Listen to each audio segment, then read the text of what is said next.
Okay, good evening and welcome everybody to our new series of Tuesday night seminars where we'll be looking at conflict avoidance and early intervention in the company of some esteemed people.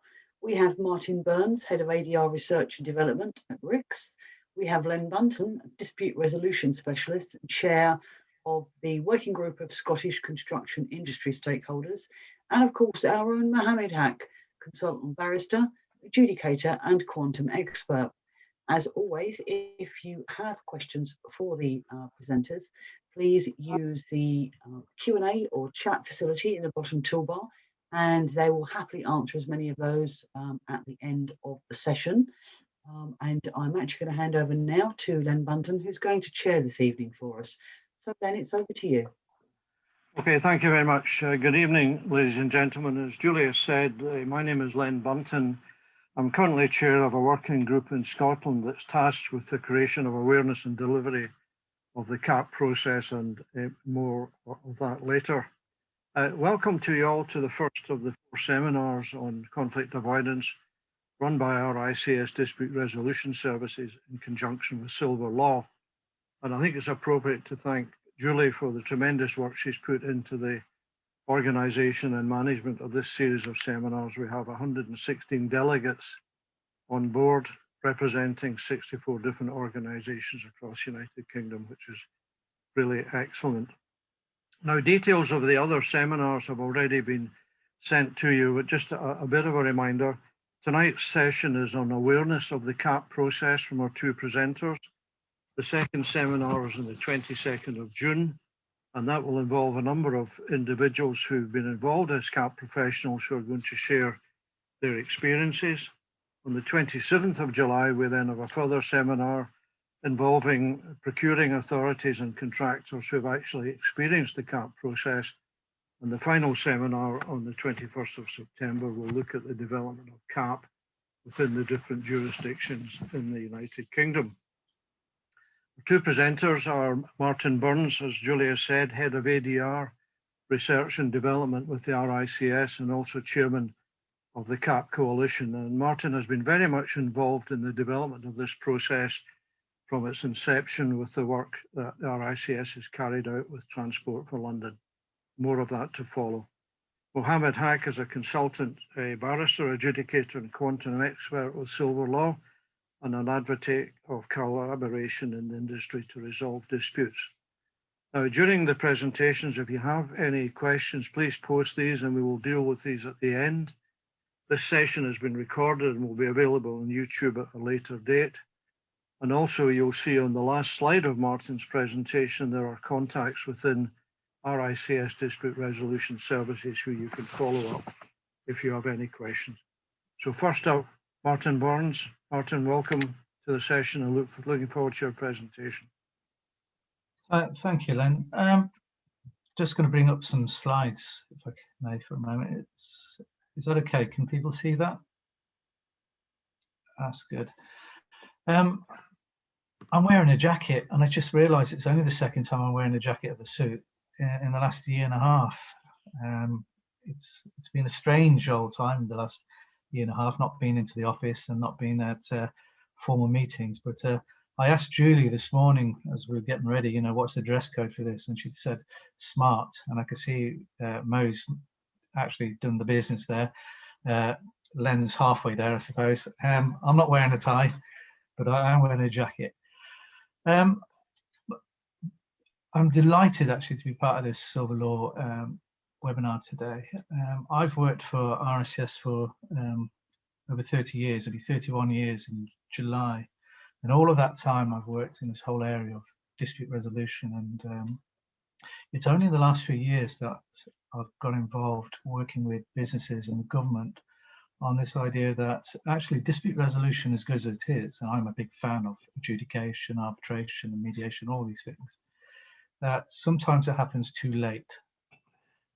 And this, in effect, is what this series of webinars is about. It's really looking at what can be done before that dispute resolution kicks in, when disputes have become entrenched and people have started to use lawyers and spend money and time trying to get disputes resolved and started to fall out big time about it. What can be done to, in fact, deal with the disputes much earlier, and in fact, if possible, even avoid them? The story goes, in fact, that I was working with Transport for London some years ago on a conflict avoidance and early intervention scheme, which I'll say a little bit more about in a few minutes. And from that, I actually attended a DRBF conference. So I was invited to talk and to participate in a workshop. And I talked about the potential for conflict avoidance to be really embedded within the construction industry in the UK. Very ambitious statement to make, because the construction industry in the UK has a history of entrenchment, of a history of adversarial positioning and disputes. But somebody was listening to me, and it was a chap I know from ICE, Institution of Civil Engineers, Brendan Van Rooyen, and he did a similar job to me at the Institution of Civil Engineers. He's working in dispute resolution, providing adjudication services and all of that. And we got talking about how there is potential for both our organisations to work together and to use our powerful brands, if you like, to make a bigger impact than if one of those organisations was just working on its own. And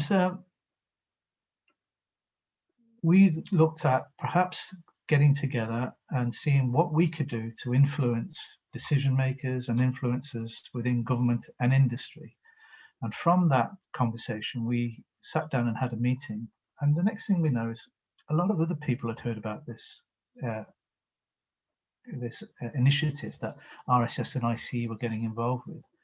And people I know from the Chartered Institute of Arbitrators, and people I know from REBA, and from DRBF, and from Transport for London and Network Rail, asked if they could also participate in this initiative. And the next thing we know, we had formed a coalition.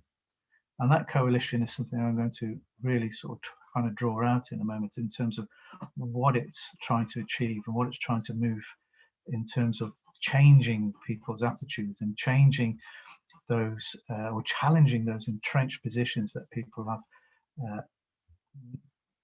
normally adopted in the construction and engineering sector. So I was talking to Mohammed before I started this, and I said, look, how long have I got to talk about this subject? Because it's a subject very close to my heart. And he said 20, 25 minutes, and then Mohammed will come in and do his bit, which I'm really looking forward to, by the way, Mo. Actually, I put these slides together last night and I rehearsed them, and I rattled through them in an hour and 3/4. So I don't know if anybody's got anything on tonight, but hopefully I'll be able to do it a little bit quicker than that here. I'm going to talk a little bit about the coalition. I've said a little bit about how it started and how we got there. And one of the major outputs of the coalition has been the Conflict Avoidance Pledge. This whole idea, though, of conflict avoidance and early intervention in the construction and engineering sector, it's not just an idea, it's not just wishful thinking, it's actually happening. And so I want to say a few words as well about conflict avoidance in action, and demonstrate that by looking at what Network Rail and what Transport for London have been doing, and indeed what other organisations are now starting to do across the UK to implement conflict avoidance within their contractual matrices and within their framework arrangements. And finally, I just want to finish this by pointing you to some information that everybody who's joining this webinar can reach out for, which is a toolkit. And it's an information toolkit, which is again a product of the Conflict Avoidance Coalition, and an extraordinarily useful information toolkit, because it gives you a sense of, or gives any reader a sense of, the kind of things that people can put together, they can think about doing, can put into their contracts, can put into their behaviours, can put into their boardrooms to help manage and resolve conflict much better than they may currently be doing. So the Conflict Avoidance Coalition is now properly formalised. It's been running for 2 or 3 years now. These are the organisations that comprise it. And I've been looking at this slide early today, and I have a feeling I've missed somebody off it. And if there's anybody within that organisation that I've missed who's watching this, I'm sure they'll let me know. But I just wanted to give you a sense of the kind of big brands, if you like, that are part of this coalition. You know, we're feeling that working together as industry bodies, professional bodies, industry bodies, that we can actually make a difference. And the brands there, I think, highlighted in the logos, these organisations really do have the bit between the teeth when it comes to this conflict avoidance and early intervention campaign. And every one of these organisations has put forward very senior people within their organisations to be part of a steering group that's really driving a lot of initiatives, two of which I'll focus on in this presentation. The first one is the pledge. The Conflict Avoidance Pledge was developed by the steering group. It is, in fact, a commitment that's made by an individual, by a business, by an organisation, by a government body, by any signatory, to proactively try and avoid conflict, to put in place a culture, put in place contractual mechanisms, put in place techniques that help them to avoid and manage conflict in a way that is much more collaborative, much more early than maybe if they use adjudication and arbitration. Now, don't get me wrong, having worked in dispute resolution for so many years now, I really do feel that adjudication has been immensely successful, and I'm a big fan of it. I helped to set RSCS up as an adjudicator nominating body all those years ago, back in the late 90s. But I don't think it ought to be the first thing that people think of if they have a disagreement. I think adjudication needs to be, if you like, a last resort, and that there ought to be things that people can do to help manage and avoid conflict and the necessary fallout that happens once you start to use adversarial procedures like adjudication and arbitration. So by signing up to the pledge, individual businesses and organisations agree that they're going to work more collaboratively, use early intervention if necessary, but above all, try and avoid having disputes in the first place.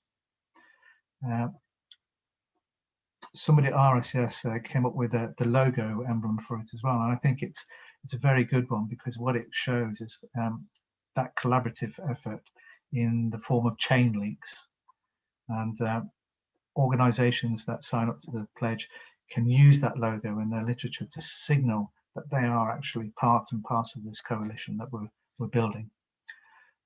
So this is the kind of thing that the pledge commits signatories to: adopting early intervention techniques, putting in place things that will identify disputes and measures that will deal with them effectively without necessarily having to go into adversarial mode.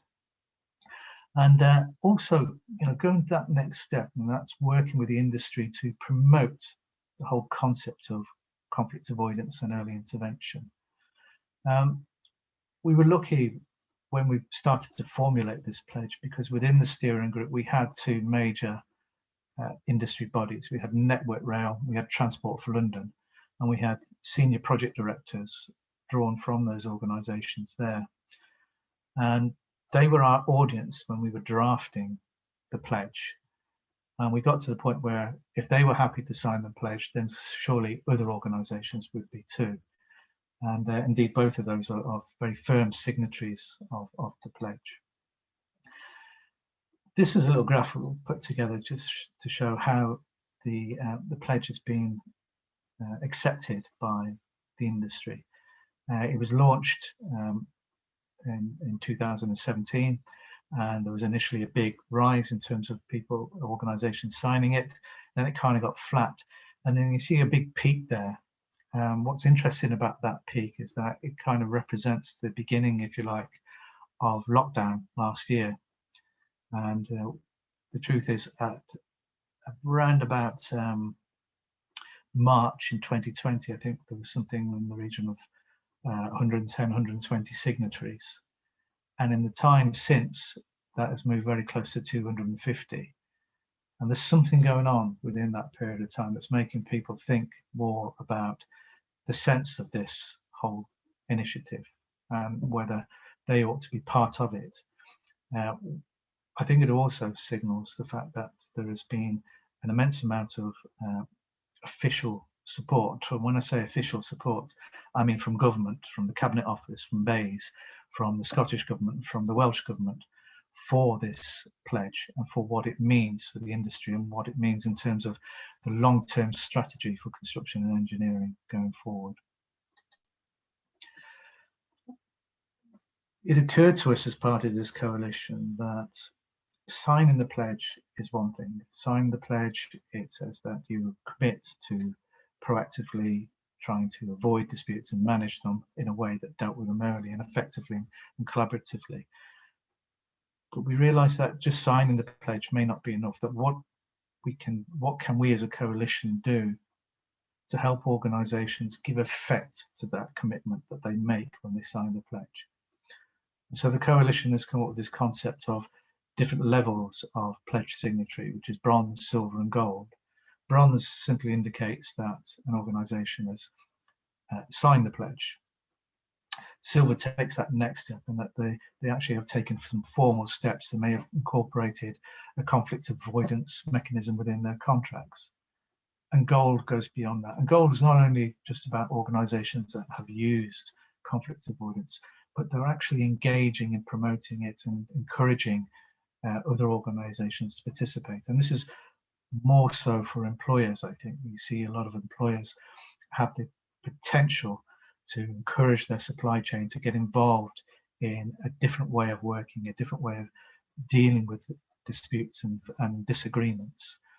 And the gold standard is one that is, I think, something that organisations can aspire to.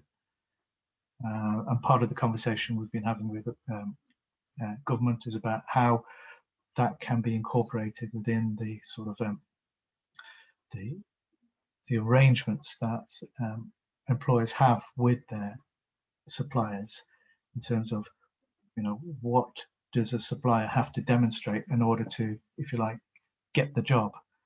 Perhaps one of them is, you know, where they are on the scale in terms of conflict avoidance. Are they bronze, silver, or gold?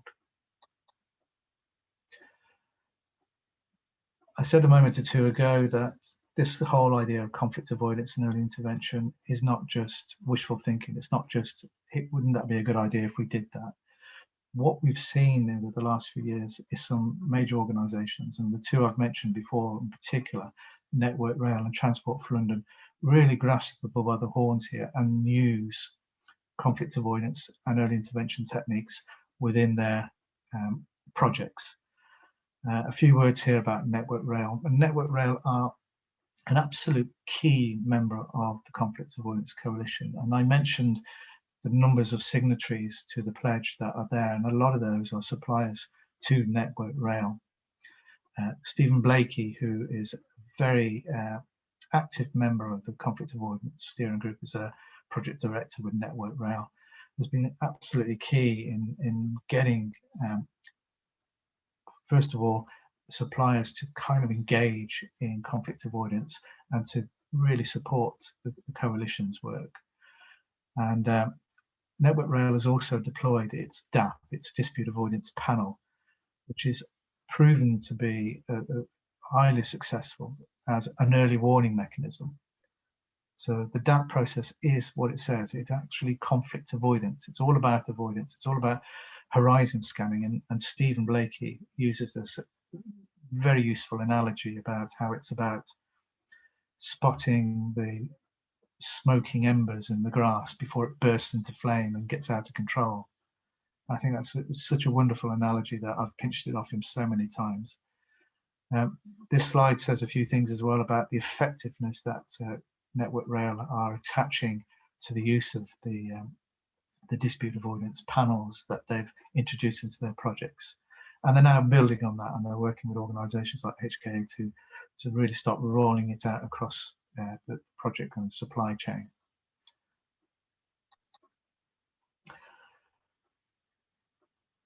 I want to talk a little bit here about and then Len's alluded to this, the CAP, the conflict avoidance process or conflict avoidance procedure. And it's a mechanism that began life as something that we developed in conjunction with Transport for London to build into their NEC forms as a way of a first step before a dispute is referred to adjudication, and enabling the, if you like, the commercial directors to regain or retain control over a difference of opinion. And the analogy I'd like to use is one where TfL and one of their project partners has fallen out over something. There's a question that needs to be answered. And in the ordinary scheme of things, that question may end up being referred to adjudication because they simply can't agree on an answer. Once it goes to adjudication, then of course it's in the hands of the lawyers and the commercial directors. Then they lose a lot of control of it in terms of the outcome. They have to pay for the outcome, but they lose control. And it then goes into adversarial mode, and the lawyers do what they have to do, and they take it through the adjudication process. What CAP allows is for that disagreement to, if you like, be referred to an independent CAP professional, a subject matter expert, somebody who's highly credible. Where we've used CAP with TfL, it's about 25, 30 different issues thus far. It has always worked, I think, because the people that we appoint into those issues are highly credible with all the sides, and they are immensely knowledgeable and expert in the subject matter, which is, you know, at the heart of this issue that the parties are grasping with. And the idea is that this person doesn't act as an adjudicator. It's not adjudication light. It's not an adversarial process. This person is an inquisitor who gathers information, perhaps goes onto the site to talk to the people on the ground, comes back to the boardroom and provides a report which is that CAP professional's answer to the question which both sides are grappling with. And it's fully reasoned out and explains, in essence, it gives these sides a sense of where this dispute will probably or possibly end up if it was to go to adjudication, arbitration, or litigation. As I say, it's fully reasoned out and it's non-binding. But what it does, it gives both sides a platform for them to continue the negotiations and hopefully reach a settlement. And in every case it's been used with Transport for London on their contracts, it's proven to be successful, and the issues that would otherwise perhaps go to adjudication, arbitration, litigation have gone no further than the CAP. They've found a way to reach a solution using the CAP professionals' report and recommendations. So even though it's non-binding, it has given them a sense of, well, if this was to go further, this is probably where it's going to end up. Well, let's use that information and that knowledge now to find a way through all of this and to come to a solution.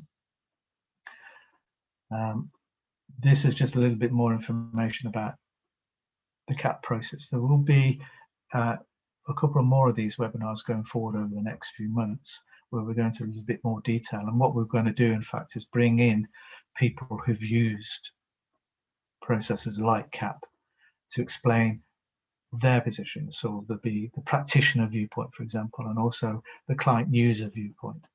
So I won't go into too much detail in this webinar, but of course you will have the slides afterwards.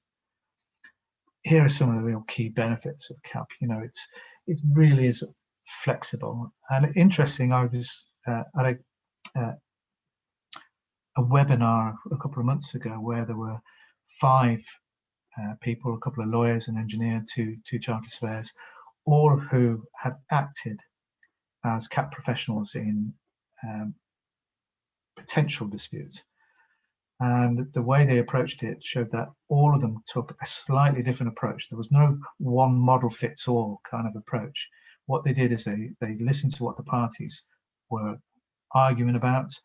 They found a way then to talk to these parties and a timetable and a schedule that worked for them. So it's an amazingly flexible approach.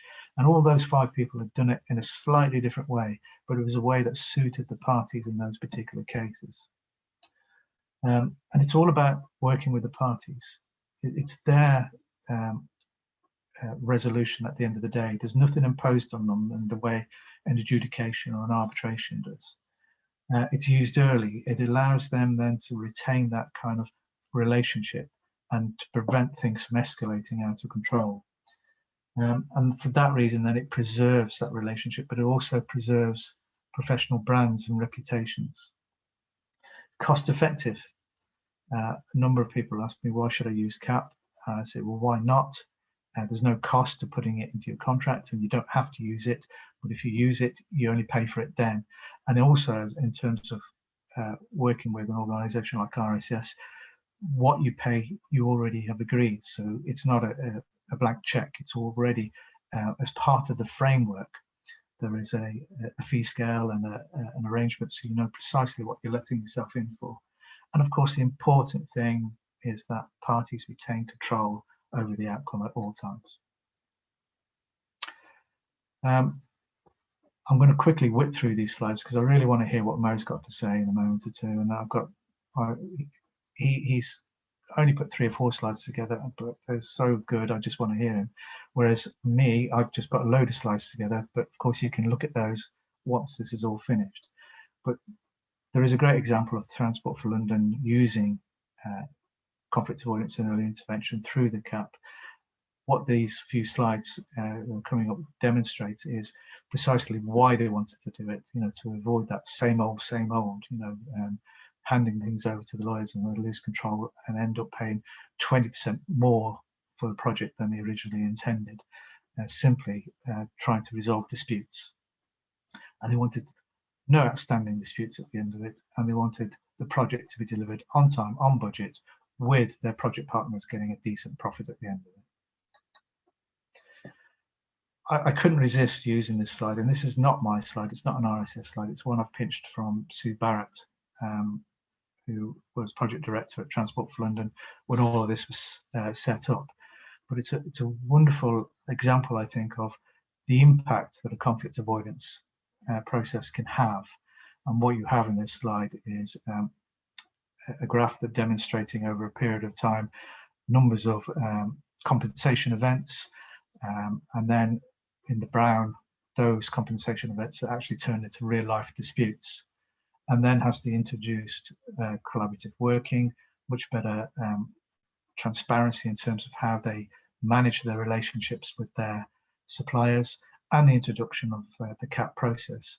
You can see that effectively the numbers of compensation claims dropped dramatically, and the numbers of those compensation claims that turned into real life disputes just fell off a cliff. So that, I think, is a remarkable slide, and it's one that I'm sharing here with this this presentation.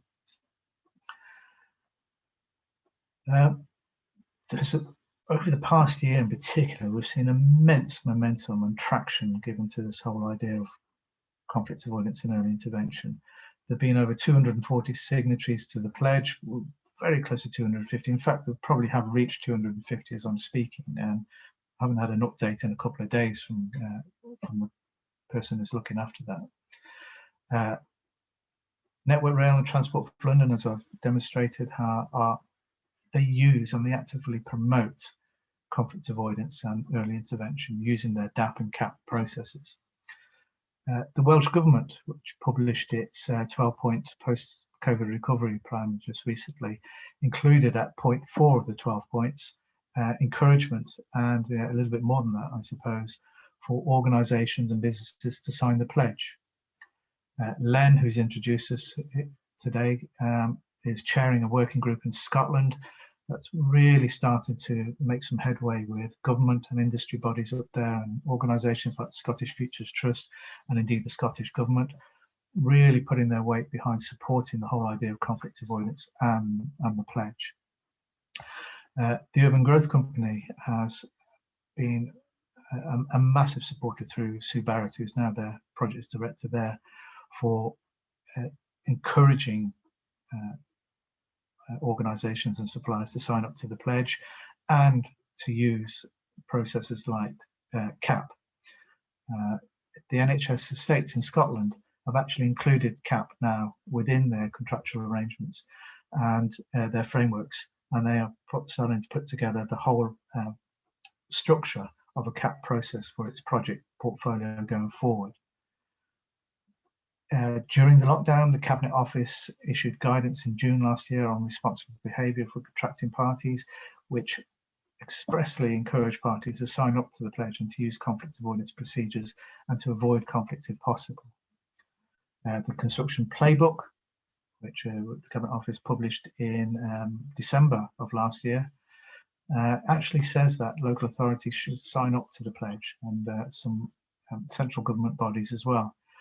And BEIS is now following up, I understand, on actions that will encourage organisations affected by the playbook to take up conflict avoidance procedures within the contractual matrices. And the Construction Leadership Council, again, it's focused on providing contractual best practice and guidance to minimise disputes. And it understands the impact that the COVID situation in particular could have on potential backlog, if you like, of disputes. And it's really encouraging much more collaborative working. And the broad thrust of its work is very much about developing and promotion of guidance to manage and resolve disputes better than has previously happened. Almost to the end, you'll be glad to know. The coalition has not just been about our organisations developing the pledge and encouraging greater use of DAP and conflict avoidance panels. We support anything that will enable organisations to avoid and manage their conflicts better: dispute boards, early neutral evaluation, evaluative mediation, better contracts. All these things can be sort of utilised in one way or another. Collaborative working, of course. And what the coalition has done is produced a toolkit, and there's a web link there to the toolkit, which gives organisations a real sense of where in their sort of project delivery they can incorporate different ways and different ways of thinking to help them avoid and manage disputes much better than they currently do. Finally finish, I've just given a little bit of background here, and hopefully the slides will be useful to you. I understand they're going to be shared, but this is just one of 4 sessions on this, and I think it'd be really interesting to hear from a practitioner's point of view, from somebody who's acted as a third party who's trying to help people manage and resolve their disputes. And we'll bring somebody along who has had a lot of experience in doing that, so you can hear not just the good things, but also the difficulties, the challenges they face in trying to deliver, if you like, something that's not adjudication, and help people think differently about how they are dealing with an issue that's in front of them. And I think that also goes for the people who are using conflict avoidance and early intervention. And I remember talking to one director for one of the big project partners with Transport for London, and I asked him after a completion of a CAP process, how did it go? And he was honest, and he said it was painful, but he said it was much better than adjudication or arbitration, because for a whole raft of reasons. But one is that they still had that relationship with their employer that probably would have been immensely damaged as a result of adversarial experiences. And in September, we'll hear a little bit more perhaps about how the governments right across the UK have been actively supporting the use of conflict avoidance. There are initiatives we understand are on the way that we're hearing through the grapevine. Maybe we'll know a lot more, well, we will know a lot more when it comes to September about the post-COVID world and what it's going to look like in terms of conflict avoidance and early intervention. Those are some names of people at RSS that you can contact if you want to know more about any of this subject matter. There's email addresses there. Unfortunately, I think I've put my own email address there as well. So, but there you go. If you want to email me, please do. And that's the end of my piece for now. I think, Len, I'm going to hand back to you. I think you're going to introduce Mo. But any questions, of course, I'd be happy to take those at the end if we've got time. Okay, Martin, thank you very much. Very detailed presentation. Mo, thank you very much for supporting this initiative, and look forward to your presentation now. Thank you.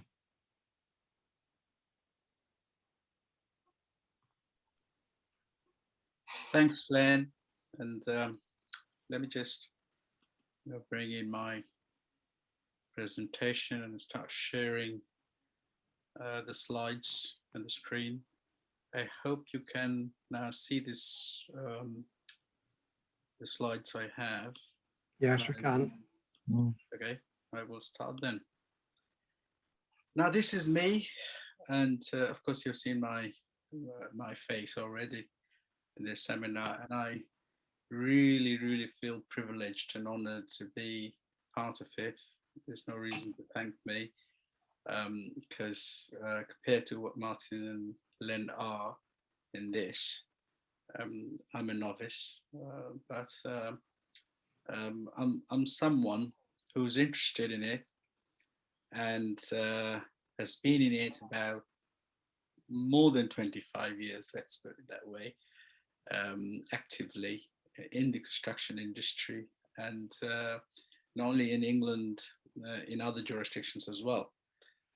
So I have some views, and I hold them very strongly towards resolution and avoidance. And what I'll try to do is just share my thoughts, or think loudly, so to say, some of the thoughts I have been thinking for years now, and see how you feel about it. The caveat to begin is it's still a new thing. It's just shaping. So start is somewhat bumpy always. In 100 years, everybody who's saying this is going to be this is an utter nonsense, this is just an addition to a big bag which they're not being able to manage, will be at least getting used to it and start using it for sure. And as we know from adjudication, it's again a recent thing, but what were the comments from the various corners, late 90s or early 2001 to 10, and what is it now, so let's be hopeful, and let's see what my thoughts are. Now, to give a bit of background, English is not my native language, so whenever I come across a word or a phrase, I need to go to the dictionary to actually understand it in its context. So, and when I first come across the word conflict avoidance, and I thought, hang on a minute, I've been listening to something like dispute avoidance, dispute resolution, disputes for ages when I was a law student or a practitioner. Where is this word conflict coming from all of a sudden? And I did go to the dictionary, of course not in its book form, in its digital form, in other words, Googling it, and found that in Oxford Dictionary it says that a serious disagreement or argument, typically protected, so it's been like a dispute which is continuing for a while. And I thought, hang on a minute, that makes sense, because as a practitioner who started career as a procurement lawyer in construction, and then gradually getting into the disputes and resolution, or parallelly going to the dispute and its resolution, I felt, yes, there is a point in here, that although we surely know, I don't have any, I don't want to pretend that dispute will go away in near future. Thankfully, it won't till I retire in construction industry, for so many things, for many reasons. And of course, about time and money, it won't so quickly go away, but we can kind of manage it better if we can see it early. And then that's from that point, actually, you see the next definition, which is also from the Oxford Dictionary, is actually also a state of mind, which people experience as if they're in a clash, they're in a clash. Whereas a construction manager or a project director is actually doing a job, and their intention is to deliver it as smoothly as possible. But when they administer a construction contract, the nature of it is such, so many constraints like budget is there, short time to tender it and all these, that it inevitably creates dispute. And when there is a dispute and the board asks you, what are you doing about it? Why is not we are getting our money? Why you are not being paid? The commercial director, from the commercial director up to the person who's dealing on field, they all get stressed. So, I mean, can we not do something to make the life a bit more, a bit easier than where we are? And the third one, again, the Oxford Dictionary points out, is an incompatibility between two or more opinions or the interests. And I will pick on the word interest because we are in an industry where we have the employers, the framework contractors, then maybe the main contractors, then the subcontractors, the subcontractors, the operatives, and so on and so forth. So many parties, and not all are educated enough. Many of them just take the responsibility of signing a contract without knowing what they're signing up to. And we can't overnight change that scenario either, you know.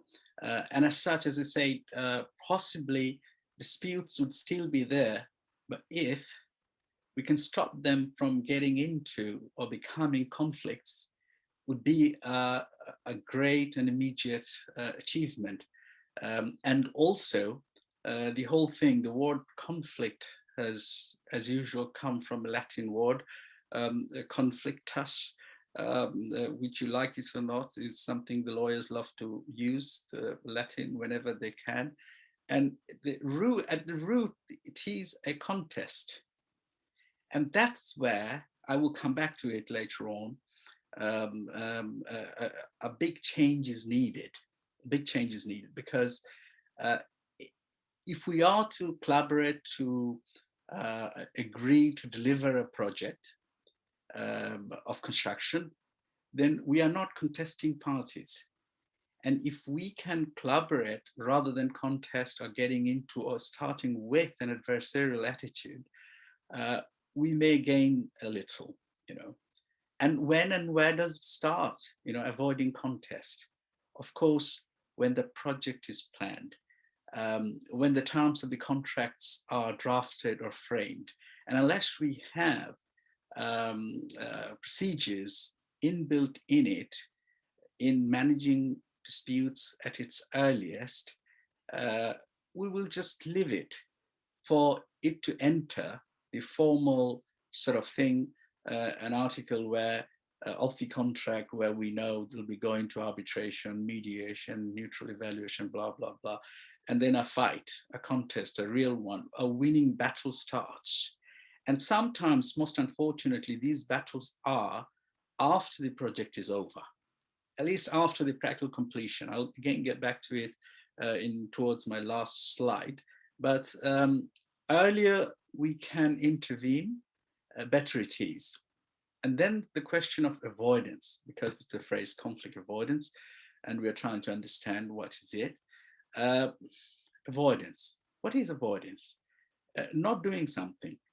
What does it mean in this context? To me, it actually means the thing of note in the next sentence, that preventing something from existing or happening. So it presupposes that dispute could already be there, but it doesn't matter.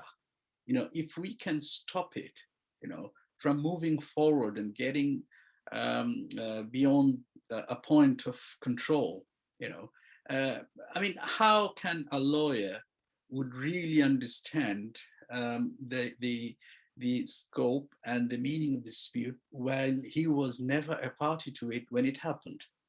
You know, what was the dynamics of the time? You know, what the people were doing. And as such, if we leave it for late and okay, now it's the claim time, now it's the final account time, so let's start discussing about it, chances are we will not have people around us who were there at the time when the dispute started. And even with a very good intention of upholding the rights and the truth and achieving the just result, and through elaborate questioning of every bit of evidence and taking support of the experts and their opinions, we may not ever get to the point, because we were not there around when all the parties were trying to resolve it. None of them were around when it actually happened. So is there something which is stopping us to resolve it early, to dictate it early, to detect it early, and to come to a solution as soon as possible, not leaving it and keeping it pending? You know, sometimes, as I've experienced, that the commercial directors as clients to me told that, well, I'm going to go back to my proper job. So isn't conflict avoidance a proper job into the project, so that we can achieve timely delivery? You know, is this a core, or is this just something not so important? And also, this is something, well, litigation funders are a fact in this world, so they have an axe to grind as well, to buy your claims and to make or to have a last bite on the cherry. So it adds on and on. So is there something that is not allowing us to be proactive and be collaborative and try to resolve it as early as possible? I can't see. Although disputes and differences will be there in this multiple party project delivery system we have in our country, or globally, in fact, and so many conflicting aims even within the system, although disputes will not be, disputes will still be there, but of course we can stop them early and avoid conflicts. How do we do that? If we put proper systems in place, you know, and early signs of disputes are flagged, and then resolution intervention starts. And I will discuss a bit more about these two things later on. Now, before I do that, just need to set up. I didn't sort of make this list longer. I just took a core kind of a relationship with employers and the contractors. Of course, the same thing reoccurs with the contractors, subcontractors, subcontractors, and things like that. But it's kind of at the apex. We have the employers and the contractors. And I have started my career and long experience of working from or for the employers. And then I worked occasionally for the contractors as well. And I see there is like an us and them from both ends, you know, and probably because they don't understand each other. And if we just say that a happy marriage between the employers and the contractors is something very easily possible under the current system, I have a little doubt. Because why? Because as I understand the current model, this first, I mean, I'm not talking about when it goes to budget, when it reaches to the procurement state, when we formalize the project relationship, it's very romantic, it's collaborative, you know, it's people sitting in the same room, signing a contract, and all these, you know, discussions are good, very nice negotiations, but quietly each party is trying to sort of create or secure their land in consultation with their advisors. It happens or happened in project contracts where I was involved. So there is an us and them thing in it. And of course, there's not much we can do about it may be. But then when the contract is signed, it's a big thing. It truly probably creates hope in the mind of both the contractor and the employer, that yeah, we're going to achieve it, you know, for the rest of the life, we'll be good friends and all these. And then what happens? The project period starts and all the problems starts. It's just like raising a kid in the family. You know, who's going to do which part? Oh, you didn't tell me this, that this is going to be the reality. These things carry on, and it's so difficult that people get even emotional. There are egos in it. But if the parties understand only that we are here to deliver a project, and that feeling is there, or even if it was not there, it's brought in, that fair enough, we are having difficulties in delivering it, but we are to deliver it, and we need to be flexible to achieve that. Then there is a good prospect. Otherwise, what's happening, the file certificate is always like a divorce. You know, it's always like a divorce. It's like the parties not in talking terms, and pal, I never knew that you are so pat, and something like that.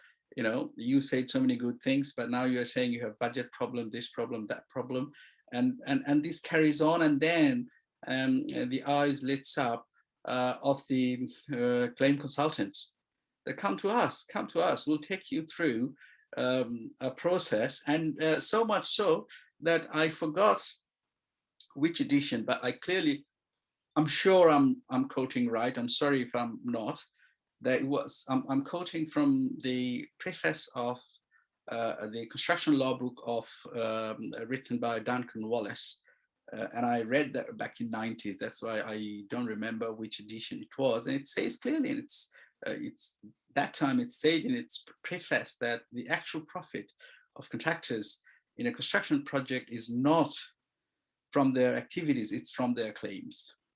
And with a lot of good wills in my early days as a student, I had to resolve things, to bring justice. When I went to a chamber, and I've learned that this is what is your job. It's your job, son, you know, to maximize the profit of the contractor if he is your client, or to avoid it if you are representing the employer. So this is something that is something needs to be addressed, and that's a serious issue to me, for it to succeed to its true sense, you know. And that brings us to the next one, that what can we do? How can we really change? The first thing to change is the attitude. It is not to win anything. It is to collaborate, to deliver together something. You know, it's not to win and be divided.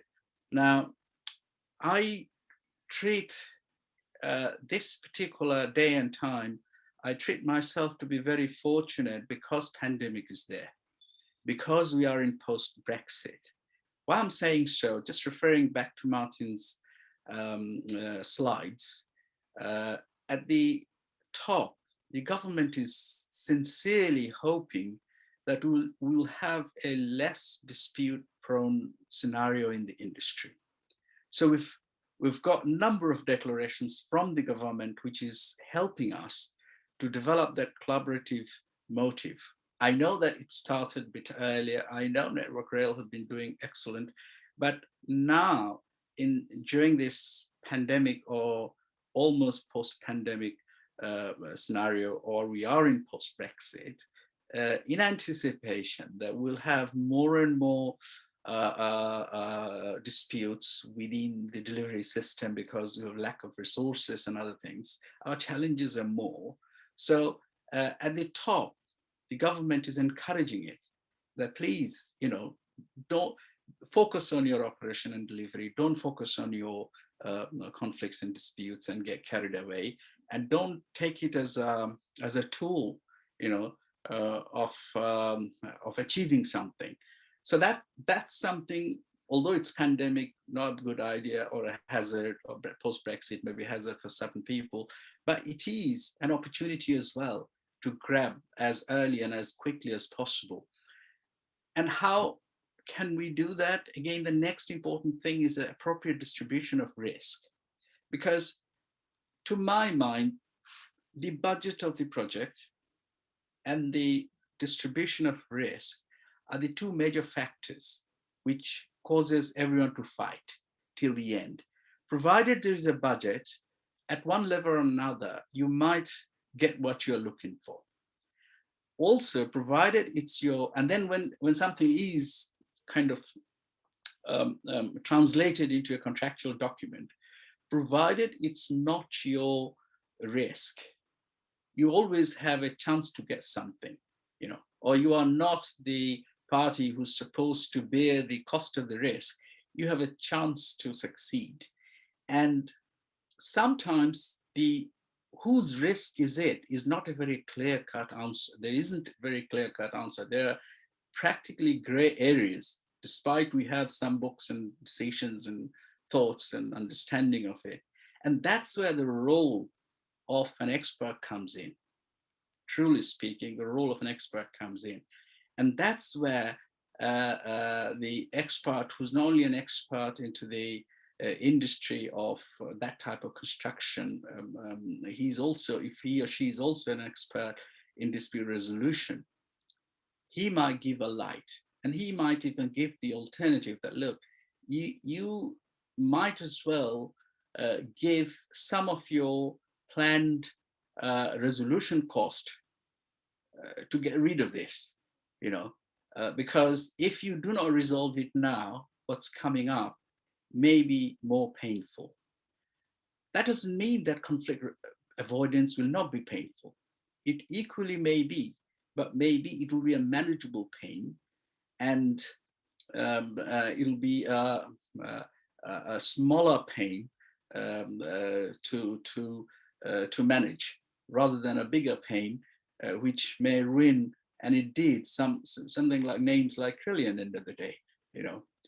And then the other thing we need to think of is be pragmatic, because like it or not, I've experienced that egos work. We are the government, we are the employer. Literally, this is said in the negotiation meetings. So sometimes the other side, they feel helpless. And also sometimes people lose the grip because they become emotional. But if it goes to a neutral, who's an expert, in front of you, you cannot talk nonsense, you know. There may be that the sense of being pragmatic will prevail. And that will lead to better management as well. However, I always like a particular say, which has been said by great management scientists, that system works, men do not. And well, by men, he at that time, obviously, because the men used to work, the officers used to be men, he said men, but he didn't mean that sense men, he and she, he included. And also, I can quote from a book of a religion that the best thing is, if you want to rock on your chair, the best thing is to devise a process-driven system. Only then, and let it operate, you can rock on your chair then as a true manager. So that these are the two things. There has to be a process involved, and there has to be an institution involved to do that. And I know CIARB, I'm a fellow of CIARB, CIARB is involved in it. I know ICE is involved in it. I know ICES, I'm a part of ICES, involved in it. But I must say that it is RICS who took this opportunity or led it to a position where we have a coalition, we have a process, we have a system. And unless we use it, even for the sake of having doubt in our mind, let's try. You know, unless we use it, we'll never learn what the benefit of it is.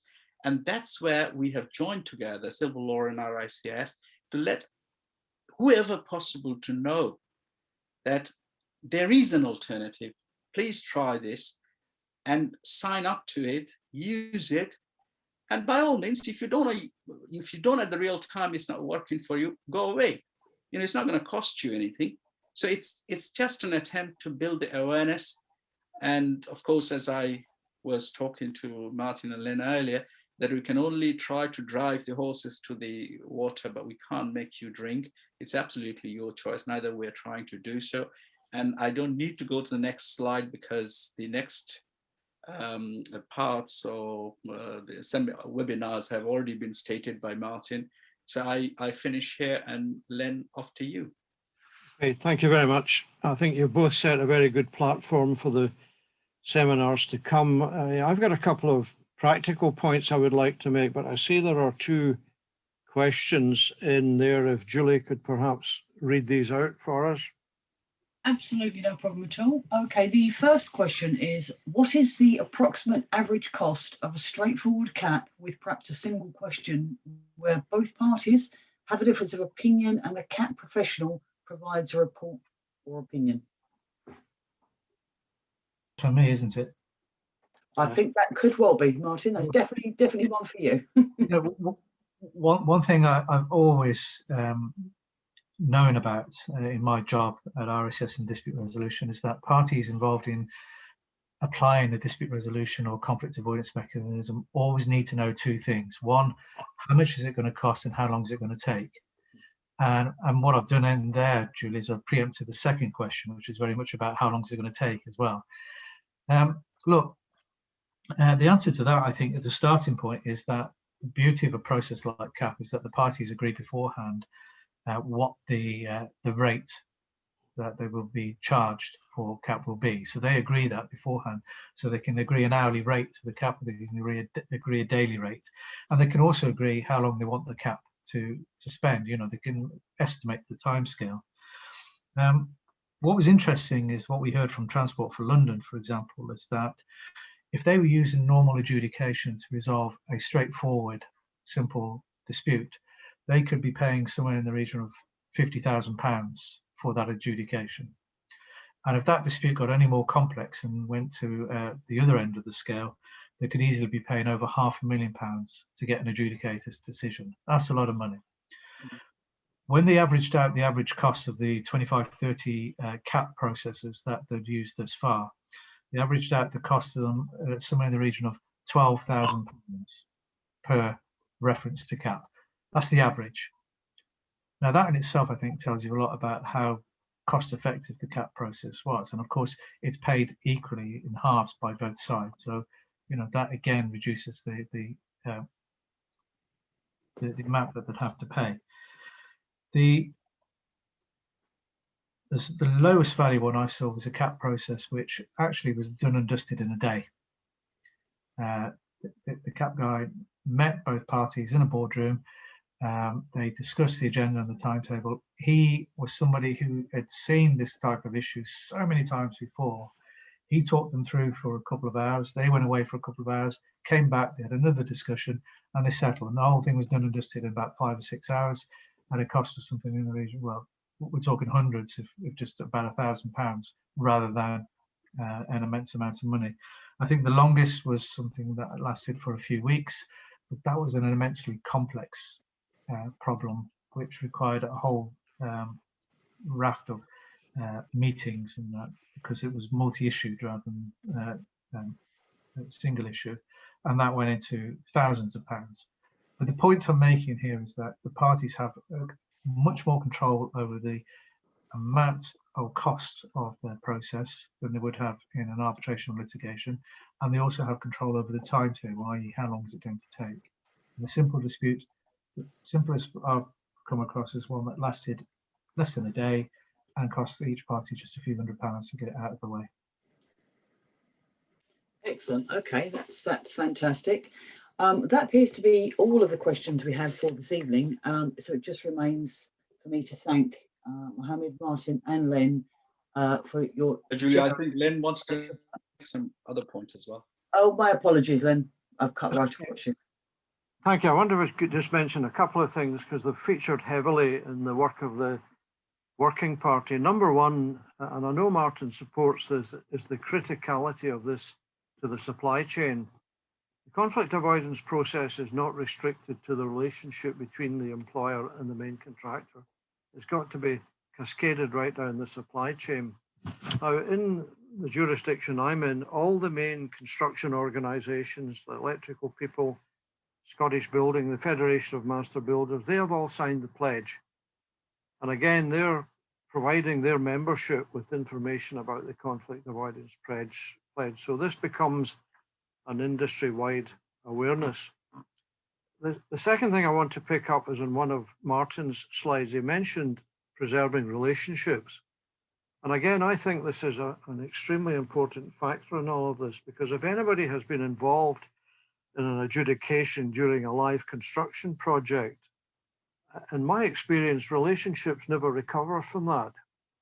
And the parties just separate and go their own way. So working together to get these things resolved is absolutely critical. And maintaining the relationship that the tier one contractors have with their supply chains is critical as well. Now, just to finish, Martin mentioned the NHS framework agreement. This is a 650 million 5-year contract. The contractors are on board are 6 of our national tier one contractors. And NHS is working very closely with these tier one contractors to get them to sign the pledge, to get involvement of the supply chain, and to make sure that this process is impacting on everybody in the industry. And I think this is a real beacon of a project for the rest of the United Kingdom.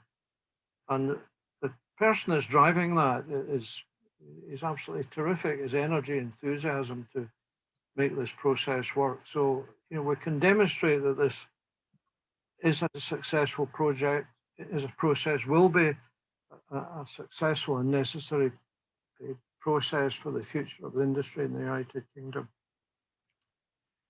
Thank you, Julie. That's me done and dusted. And thanks everybody for their contributions. No problem. There is one more question, Martin. I don't know if you just want to, Martin, I'll address this briefly. My understanding under NEC adjudication is a condition precedent before parties can go to arbitration. Is this the same under JCT and other contracts? And are there any recent contract changes or initiatives steering parties more towards ADR first? Mohammed, is that something you'd like to jump in on there? Once you're off mute, that is. You're on mute, Mohammed.